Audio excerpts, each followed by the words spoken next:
ರಾಮ್ಗಢ ಹಳ್ಳಿ ಸಮೃದ್ಧಿಗೆ ಹೆಸರಾದಂತಹ ಹಳ್ಳಿ. ಭೂಮಿ ತಾಯಿಯ ಆಶೀರ್ವಾದ ಈ ಹಳ್ಳಿ ಮೇಲೆ ತುಂಬಾ ಚೆನ್ನಾಗಿತ್ತು. ಅದಕ್ಕೆ ಪ್ರತಿ ರೈತ ಕೂಡ ತುಂಬಾ ಚೆನ್ನಾಗಿ ಬೆಳೆ ಬೆಳೀತಾ ಇದ್ದ. ಆದ್ರೆ ವಿಚಿತ್ರ ಏನಂದ್ರೆ ಇಷ್ಟು ಸಮೃದ್ಧಿಯಾಗಿ ಬೆಳೀತಿದ್ದ ಈ ಭೂಮಿನಲ್ಲಿ ಒಂದು ಬಂಜರು ಭೂಮಿ ಕೂಡ ಇತ್ತು. ಅದು ಈಗ್ಲೂ ಕೂಡ ಒಣಗಿ ನಿಂತಿದೆ. ಅಲ್ಲಿ ಯಾರು ಕೂಡ ವ್ಯವಸಾಯ ಮಾಡೋದಿಲ್ಲ. ಆ ಜಾಗ ಶಾಪದಿಂದ ಕೂಡಿದೆ ಅಂತ ಎಲ್ರೂ ಕೂಡ ಮಾತಾಡ್ತಾರೆ. ಅಣ್ಣ, ಈ ಸಲ ನಮ್ ಭೂಮಿನಲ್ಲಿ ತುಂಬಾ ಚೆನ್ನಾಗ್ ಫಸಲು ಬಂದಿದೆ. ಅಯ್ಯೋ, ಒಳ್ಳೆ ವಿಷಯ ಬಿಡು. ಕೊನೆ ಸಲ ಆ ರತನ್ ಕಾಟದಿಂದ ಬೆಳೆ ಎಲ್ಲ ತುಂಬಾ ನಾಶವಾಗೋಗಿತ್ತು. ಅದೇ ಈ ಸಲ ಮುಚ್ಚ ಹೋಗುತ್ತೆ ಬಿಡು, ಯೋಚನೆ ಮಾಡ್ಬೇಡ. ಆದ್ರೆ ಸರಳ, ನಿನ್ನಿನ್ನ ಕೂಡ ನನಗೆ ಸೌಂಡ್ ಕೇಳಿಸ್ತು. ಶಬ್ದನ? ಯಾವ ಶಬ್ದ? ತುಂಬಾ ವಿಚಿತ್ರವಾಗಿ ಜೋರಾಗಿ ಅಳೋದು ಮತ್ತೆ ನಗೋದೆಲ್ಲ ಕೇಳಿಸ್ತಿತ್ತು. ಯಾವ್ದೋ ಹೊಲದಲ್ಲಿ ಕೆಲ್ಸ ಮಾಡೋ ತರ. ನೀನು ಆ ಶಾಪಗ್ರಸ್ತ ಭೂಮಿ ಬಗ್ಗೆ ಮಾತಾಡ್ತಿಲ್ಲ ತಾನೆ? ಹಾ, ನಾನು ಅದೇ ವಿಷಯ ಮಾತಾಡ್ತಿರೋದು. ಅಯ್ಯೋ ದೇವ್ರೇ, ಆ ಕಿಶನ್ ಆತ್ಮಕ್ಕೆ ಶಾಂತಿ ಸಿಗ್ಲಪ್ಪ. ಆದ್ರೆ ಸರಳ, ಆ ಕಿಶನ್ಗೆ ಆಗಿದ್ದಾದ್ರೂ ಏನು? ಮತ್ತೆ ಆ ಜಮೀನ್ ಯಾಕೆ ಶಾಪ ಅಂತ ಕರೀತಾರೆ? ಮಾಯಾ ಮಾತನ್ ಕೇಳ್ದಂತಹ ಸರಳ ಸ್ವಲ್ಪ ಗಂಭೀರವಾಗಿ ನಿಂತ್ಲು. ಮತ್ತವಳು ಆ ಶಾಪಗ್ರಸ್ತ ಜಮೀನಿನ ಬಗ್ಗೆ ಹೇಳೋದಿಕ್ಕೆ ಶುರು ಮಾಡಿದ್ಲು. ಸ್ವಲ್ಪ ವರ್ಷದ ಹಿಂದಿನ ಮಾತು. ಕಿಸಾನ್ ಒಬ್ಬ ತುಂಬಾ ಒಳ್ಳೆ ಮತ್ತು ನಿಷ್ಠಾವಂತ ರೈತನಾಗಿದ್ದ. ಆದ್ರೆ ಆ ಊರಿನ ಶ್ರೀಮಂತ ಆಗಿದ್ದ ಭಾನು ಪ್ರತಾಪ್ ಸಿಂಗ್ ಅವನ್ ಜಮೀನಿನ ಕಬ್ಜಾ ಮಾಡ್ಕೋಬೇಕು ಅಂತ ಇದ್ದ. ಒಂದಿನ ಆ ಜಮೀನ್ದಾರ ಆ ರೌಡಿಗಳ ಜೊತೆ ಸೇರಿ ಕಿಶನ್ನ ಜಮೀನ ಆಕ್ರಮಿಸ್ಕೊಳ್ಳೋದಕ್ಕೋಸ್ಕರ ಬಂದ. ಅವನ ನೇಗಿಲಿಂದಾನೆ ಅವನನ್ನ ಚುಚ್ಚಿ ಸಾಯಿಸಿದ್ರು. ಕಿಶನ್ ನೆರಳಾಡ್ತಿದ್ದ, ಆದ್ರೆ ಯಾರು ಕೂಡ ಅವನನ್ನ ಕಾಪಾಡೋದಕ್ಕೆ ಬರ್ಲಿಲ್ಲ. ಅವನ್ ಕೊನೆ ಉಸಿರಿನೊಂದಿಗೆ ಶಪಥ ಮಾಡ್ದ, ಈ ಹೊಲದ ಮೇಲೆ ಯಾರು ಕಾಲಿಡ್ತಾರೋ ಅವರು ಈ ನೇಗ್ಲಿಂದ ಚುಚ್ಕೊಂಡ್ ಸತ್ತೋಗ್ತಾರೆ ಅಂತ. ಅಯ್ಯೋ ನಿಜಾನ? ಅಯ್ಯೋ ಪಾಪ, ಅವ್ರಿಗೆ ಆತರ ಆಗ್ಬಾರ್ದಿತ್ತು. ಆ ದೇವ್ರ ದಯೆಯಿಂದ ಅವ್ರ ಆತ್ಮಕ್ ಶಾಂತಿ ಸಿಗ್ಲಪ್ಪ. ಸರಳ ಹೇಳಿದ ಕಥೆನ ಕೇಳಿದ ಮಾಯಾಗೆ ತುಂಬಾ ಬೇಜಾರಾಗಿತ್ತು. ಪ್ರತಿ ರಾತ್ರಿ ಆ ಹೊಲದಿಂದ ಬರ್ತಿದ್ದಂತಹ ಶಬ್ದವನ್ನು ಕೇಳಿ ಹಳ್ಳಿ ಜನರೆಲ್ಲ ಆ ಹೊಲದ ಹತ್ತಿರ ಬಂದು ಒಂದು ಬರವಣಿಗೆಯ ಬೋರ್ಡ್ ಅನ್ನ ಹಾಕಿದ್ರು. ಅದ್ರಲ್ಲಿ ಬರ್ದಿತ್ತು, ಯಾರು ಕೂಡ ಈ ಹೊಲದ ಹತ್ತಿರ ಬರ್ಬಾರ್ದು ಅಂತ. ಆದ್ರೆ ಒಂದ್ ರಾತ್ರಿ ಒಬ್ಬ ಹುಡುಗ ನೆಶೆನಲ್ಲಿದ್ದಿದ್ರಿಂದ ಅವನು ಆ ಹೊಲದ ಹತ್ತಿರ ಬಂದು ತಪ್ಪು ಮಾಡ್ದ. ಇದೇನು ಬರ್ದಿರೋದು? ಊರಿನವರು ಈ ಜಾಗದಲ್ಲಿ ಅಕ್ಕಪಕ್ಕ ಎಲ್ಲ ಓಡಾಡಬಾರ್ದ? ಹೋಗಲೇ, ದೊಡ್ಡದಾಗ ಬಂದ್ಬಿಟ್ರು ನನಗೆ ಎಚ್ಚರಿಕೆ ಕೊಡಕ್ಕೆ. ದೆವ್ವನ ನನಗೆ ಯಾವ ದೆವ್ವ ಕಂಡ್ರು ಭಯ ಇಲ್ಲಮ್ಮ. ನಂದು ನಶೆನಲ್ಲಿದ್ದ. ಅವನಿಗೆ ಆ ಹಳ್ಳಿಯವ್ರು ಹೇಳ್ತಿದ್ದ ಆ ಕತೆ ತುಂಬಾ ಸುಳ್ಳು ಅಂತ ಅನಿಸ್ತಿತ್ತು. ಅವನು ನೆಶೆನಲ್ಲಿದ್ದಿದ್ರಿಂದ ಹೊಲಕ್ ಹೋಗಿದ್ದು ಗೊತ್ತಾಗ್ಲಿಲ್ಲ. ಅವನು ಕಾಲನಲ್ಲಿ ಇಟ್ಟಿದ ತಕ್ಷಣ ಅಲ್ಲೆಲ್ಲ ಹೊಗೆ ತುಂಬಿಕೊಳ್ತು. ಅಯ್ಯೋ, ಇದಕ್ಕಿದಾಗಿ ಹೊಗೆ ಹೆಂಗ್ ಬಂದಪ್ಪ? ನಂದು ತುಂಬಾ ಭಯ ಪಡ್ಕೊಂಡ. ಅಷ್ಟ್ರಲ್ಲಿ ಹೊಲದ ಮಧ್ಯದಲ್ಲಿ ಒಂದು ಆಕೃತಿ ಕಾಣಿಸ್ಕೊಳ್ತು. ಒಬ್ಬ ವಯಸ್ಸಾದಂತಹ ಮುದ್ಕ ಕೈಯಲ್ಲಿ ನೇಗ್ಲನ್ನು ಹಿಡಿದು ನಿಂತಿದ್ದ. ಮತ್ತೆ ಅವನ್ ನೇಗ್ಲಿನ ತುದಿನಲ್ಲಿ ರಕ್ತ ಸುರಿತಾ ಇತ್ತು. ನಂದು ಅಲ್ಲಿಂದ ಓಡೋಕು ಮುಂಚೆನೆ ಅವನ್ ತಲೆ ಅಲ್ಲಿ ಕತ್ತರಿಸ್ಬಿದ್ದಿತ್ತು. ಮಾರನೇ ದಿನ ನಂದುವಿನ ದೇಹ ಹೊಲದಲ್ಲಿ ಸಿಕ್ತು. ಅಯ್ಯೋ ದೇವ್ರೇ, ಇದೇನಾಯ್ತು? ನನ್ ಗಂಡನ ಪರಿಸ್ಥಿತಿ ಈ ರೀತಿ ಆಯ್ತಲ್ಲ. ನಾನು ಹೇಳಿದ್ದೆ ಆ ಜಾಗಕ್ಕೆ ಹೋಗ್ಬೇಡಿ ಅಂತ. ಆದ್ರೆ ಇವ್ರಂತೂ ನನ್ ಮಾತನ್ನೇ ಕೇಳಲಿಲ್ಲ. ನಿಜವಾಗ್ಲೂ ನಂದುವಿನ ಅಂತ್ಯ ತುಂಬಾ ಭಯಾನಕವಾಗಿತ್ತು.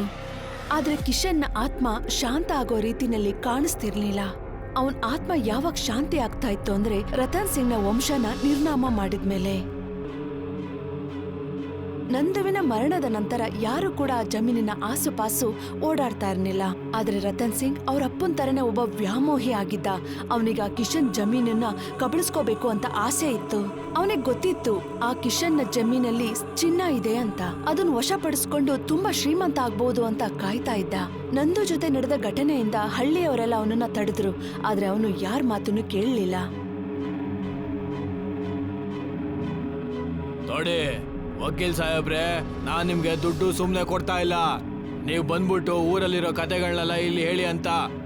ನನಗೆ ಆ ಕಿಶನ್ನ ಜಮೀನ್ ಬೇಕು. ಅದ್ ಹೇಗ್ ನಮ್ ಕೈ ಸೇರುತ್ತೆ ಅದ್ರ ಬಗ್ಗೆ ನೀವು ಯೋಚನೆ ಮಾಡಿ. ಆದ್ರೆ ನಂದು ಸಾವಿಂದಾಗಿ ಈಗ ಆ ಜಾಗನ ಪಡೆಯೋದು ಸ್ವಲ್ಪ ಕಷ್ಟ ಆಗುತ್ತೆ ಜಮೀನ್ದಾರ್ರೆ. ನನ್ ಮಾತು ಕೇಳಿ ಸ್ವಲ್ಪ. ಅದೆಲ್ಲ ನನಗೆ ಗೊತ್ತಿಲ್ಲ. ಆ ಜಮೀನು ನನ್ನ ಹೆಸರಿಗೆ ಹೇಗಾಗುತ್ತೆ ಅಂತ ಅದ್ರ ಬಗ್ಗೆ ಯೋಚನೆ ಮಾಡಿ ಸಾಕು. ರತನ್ ತುಂಬಾ ಚಿಂತೆಗೀಡಾಗಿದ್ದ. ಕಿಶನ್ನ ಜಮೀನ್ಗೆ ಹೋಗೋದು ತುಂಬಾ ಕಷ್ಟವಾಗಿ ಅವನಿಗೆ ಪರಿಣಾಮ ಆಗಿತ್ತು. ಅವಾಗ ಅವನು ಹಳ್ಳಿಯ ಪ್ರಖ್ಯಾತ ಪಂಡಿತರ ಸಲಹೆ ಪಡ್ಕೊಳ್ಳೋದಕ್ಕೆ ತೀರ್ಮಾನ ಮಾಡ್ದ. ನಮಸ್ಕಾರ ಪಂಡಿತ್ರೆ. ನೀನೇ ಸ್ವತಃ ಇಲ್ಲಿಗೆ ಇವತ್ತು ಬಂದಿದ್ದೀಯಲ್ಲ, ಅಂದ್ರೆ ಅವಶ್ಯವಾಗಿ ಏನೋ ಕೆಲಸ ಇರ್ಬೇಕು ಅನ್ಸುತ್ತೆ. ನೀವು ಸರಿಯಾಗಿ ಹೇಳಿದ್ರಿ ಪಂಡಿತ್ರೆ. ವಿಷಯ ಏನು ಅಂದ್ರೆ ನಾನೊಂದು ಗಂಭೀರವಾದ ಸಮಸ್ಯೆಯಲ್ಲಿ ಸಿಕ್ಕಾಕೊಂಡಿದ್ದೀನಿ. ಮುಂದೆ ಹೇಳು. ಪಂಡಿತ್ರೆ, ನಮ್ಮ ಊರಲ್ಲಿ ಒಂದು ಜಾಗ ಇದೆ. ಆ ಜಾಗದಲ್ಲಿ ನಾನು ವಿಶೇಷವಾದ ಬೆಳೆ ಬೆಳಿಬೇಕು ಅನ್ಕೊಂಡಿದ್ದೀನಿ. ಆದ್ರೆ ಯಾವ ಜಮೀನ ನಾನು ತಗೋಬೇಕು ಅನ್ಕೊಂಡಿದ್ದೀನೋ ಎಷ್ಟೋ ವರ್ಷಗಳಿಂದ ಆ ಜಮೀನಲ್ಲಿ ಸಮಸ್ಯೆ ಇದೆ. ನೀವು ದಯಮಾಡಿ ನಿಮ್ಮ ಜ್ಞಾನದಿಂದ ನನಗೆ ಒಂದು ಪರಿಹಾರ ಕೊಡಿ. ಆಗ ನನ್ನ ಕೆಲಸನ ಆದಷ್ಟು ಬೇಗ ಸಂಪೂರ್ಣ ಮಾಡ್ಬೋದಲ್ಲ. ರತನ್ ಮಾತನ್ ಕೇಳಿದಂತಹ ಪಂಡಿತರು ತುಂಬಾ ಚಿಂತೆಗೀಡಾದ್ರು. ಸ್ವಲ್ಪ ಕ್ಷಣ ಯೋಚನೆ ಮಾಡಿದ ಅವರು ರತನ್ನ ಒಂದು ಪ್ರಶ್ನೆ ಕೇಳಿದ್ರು. ನೀನೀಗ ಯಾವ ತರಹದ ಸಮಸ್ಯೆಯನ್ನ ಎದುರಿಸ್ತಾ ಇದ್ದೀಯಾ? ಸಮಸ್ಯೆ ಏನು ಅಂದ್ರೆ ಆ ಜಮೀನ ಮಾಲೀಕ, ಅದೇ ಕಿಶನ್ ಇದಾನಲ್ಲ, ಅವನ ಆತ್ಮ ಅಲ್ಲೇ ತಿರುಗ್ತಾ ಇದೆಯಂತೆ. ಅದನ್ನ ಎಲ್ರೂ ಹೇಳ್ತಾರೆ. ಆದ್ರೆ ನೀನು ಒಪ್ಕೊಳ್ಳೋದಿಲ್ವಾ? ಇಲ್ಲ, ನನಗೆ ಇದ್ರಲ್ಲೆಲ್ಲ ನಂಬಿಕೆ ಇಲ್ಲ. ಆದ್ರೆ ಸ್ವಲ್ಪ ದಿನಗಳ ಹಿಂದೆ ಊರಿನ ಒಬ್ಬ ವ್ಯಕ್ತಿಯ ಶವ ಸಿಕ್ತು ಅಲ್ಲಿ. ಅವತ್ತಿಂದ ನನಗೂ ಸ್ವಲ್ಪ ಗೊಂದಲ ಇದೆ ಅದ್ರ ಬಗ್ಗೆ. ರತನ್ ಹೇಳಿದ ಕಥೆನೆಲ್ಲ ಕೇಳಿದ ತಕ್ಷಣ ಪಂಡಿತರು ಕಣ್ಮುಚ್ಚಿ ಒಂದು ಮಂತ್ರನ ಪಡಿಸೋದಕ್ಕೆ ಶುರು ಮಾಡಿದ್ರು. ಅವರು ದಿವ್ಯಶಕ್ತಿಯ ಪ್ರಯೋಗ ಮಾಡಿ ಈ ಸಮಸ್ಯೆಗೆ ಪರಿಹಾರನ ಹುಡುಕೋದಿಕ್ಕೆ ಶುರು ಮಾಡಿದ್ರು. ಅಷ್ಟರಲ್ಲಿ ಒಂದು ಬಿರುಗಾಳಿ ಪಂಡಿತರ ಮೇಲೆ ಏಕಾಏಕಿ ಬಂದು ದಾಳಿ ಮಾಡ್ತು. ಆಗ ಅವರು ದೂರದ ಮಂದಿರ ಹತ್ರ ಹೋಗಿ ಬಿದ್ರು. ಅವ್ರ ಮೂಗಿಂದ ರಕ್ತ ಬರ್ತಾ ಇತ್ತು ಮತ್ತವ್ರ ಪರಿಸ್ಥಿತಿ ಕೂಡ ತುಂಬಾ ಗಂಭೀರವಾಗಿತ್ತು. ಪಂಡಿತ್ರೆ, ಏನಾಯ್ತು ನಿಮ್ಗೆ? ಏನಾಗೋಯ್ತು ನಿಮ್ಗೆ? ಮೃತ್ಯು ನಿಶ್ಚಿತವಾಗಿದೆ. ಮೃತ್ಯು? ಯಾರ ಮೃತ್ಯು? ನಿನ್ನ ರಕ್ತಕ್ಕೋಸ್ಕರ ಕಾಯ್ತಾ ಇದೆ. ನೀನ್ ಅಲ್ಲಿಗೆ ಹೋಗ್ಬೇಡ. ಪಂಡಿತ್ ಅವರು ರತನ್ಗೆ ಏನಾದ್ರೂ ಹೇಳುವ ಮೊದಲು ಅವರು ತನ್ನ ಪ್ರಾಣವನ್ನು ಕಳ್ಕೊಂಡಿದ್ರು. ಮತ್ತೆ ರತನ್ ಇನ್ನೊಮ್ಮೆ ಬರಿಗೈಯಾಗಿದ್ದ. ಈಗ ರತನ್ಗೆ ತುಂಬಾ ಕೋಪ ಬಂದಿತ್ತು. ಅವನ್ ಅದೇ ಬೇಜಾರಿಂದ ವಾಪಸ್ ಹೊರಟ. ಈಗ ಜಾಸ್ತಿ ಆಗೋಯ್ತು. ಆ ಕಿಶನ್ ನನ್ನ ಪ್ರಾಣ ತೆಗೆಯಕ್ಕೆ ನಿಂತ್ಕೊಂಡಿದ್ದಾನ. ಅವನ್ಗಷ್ಟೊಂದು ಧೈರ್ಯನ? ಅವನಿಗೆ ಗೊತ್ತಿಲ್ಲ ಅವನು ಯಾರ ಹಿಂದೆ ಬಿದ್ದಿದ್ದಾನೆ ಅಂತ. ಇನ್ನು ಅವನ ಸುಮ್ನೆ ಬಿಡೋದಿಲ್ಲ. ರತನ್ ಕೋಪದಿಂದ ಹುಚ್ಚನಾಗಿದ್ದ. ಅವನು ಮರ್ತಿದ್ದ ಅವನು ಎದುರಾಗಿರೋದು ಒಬ್ಬ ಮನುಷ್ಯನಿಗಲ್ಲ ಅಂತ. ಅದು ಒಂದು ಆತ್ಮವಾಗಿತ್ತು. ರತನ್ ತನ್ನ ಜೊತೆ ಸ್ವಲ್ಪ ಬಲಿಷ್ಠ ಜನರನ್ನ ಕರ್ಕೊಂಡು ಮತ್ತೆ ಆ ಹೊಲದ ಹತ್ರಕ್ಕೆ ಹೋದ. ಅವರು ಸಡನ್ ಆಗಿ ಹೊಲನ ಉಳೋದಕ್ಕೆ ಶುರು ಮಾಡಿದಾಗ ಆ ನೇಗಿಲು ಭೂಮಿನಲ್ಲಿ ಸಿಕ್ಕಾಕೊಳ್ತು. ಆ ಬಲಿಷ್ಠರು ಆ ನೇಗ್ಲನ್ನ ತೆಗೆಯೋದಿಕ್ಕೆ ನೋಡಿದ್ರು, ಆದ್ರೆ ಅದು ಅವ್ರ ಕೈಯಿಂದ ಸಾಧ್ಯ ಆಗ್ಲಿಲ್ಲ. ಮಾಲೀಕ್ರೆ, ಇದು ತುಂಬಾ ಭಾರವಾಗಿದೆ ಮಾಲೀಕ್ರೆ. ನೇಗಿಲು ಅಲ್ಲೇ ಸಿಕ್ಕಾಕೊಂಡಿತ್ತು. ಮತ್ತೆ ಅಲ್ಲಿದ್ದಂತಹ ಮಣ್ಣಿನಿಂದ ಅಸ್ಥಿ ಪಂಜರದಂತೆ 2 ಕೈಗಳು ಆ ಮನುಷ್ಯನ ಕಾಲುಗಳನ್ನು ಎಳೆದುಕೊಳ್ತು. ಅಯ್ಯೋ, ಇದನ್ನಾಗ್ತಾ ಇದೆ. ನನ್ನ ಕಾಪಾಡಿ ಮಾಲೀಕ್ರೆ, ನನ್ನ ಕಾಪಾಡಿ. ಅವನು ಕೂಗಾಡ್ತಾ ಇದ್ದ. ರತನ್ನ ಸಹಾಯಕ್ಕೆ ಬನ್ನಿ ಅಂತ ಕಿರಿಸ್ತಾ ಇದ್ದ. ಆದ್ರೆ ರತನ್ ಇದರಿಂದ ಭಯಗೊಂಡಿದ್ದ. ಅವನು ಏನಾದ್ರೂ ಮಾಡಿ ಅವನನ್ನ ಕಾಪಾಡ್ಬೇಕು ಅನ್ನೋಷ್ಟರಲ್ಲಿ ಕಿಶನ್ ಅವನನ್ನ ಭೂಮಿ ಒಳಗಡೆ ಎಳ್ಕೊಂಡಿದ್ದ. ಇಡೀ ಜಮೀನಲ್ಲಿ ಭಯಾನಕವಾಗಿ ಸೃಷ್ಟಿಯಾಗಿತ್ತು.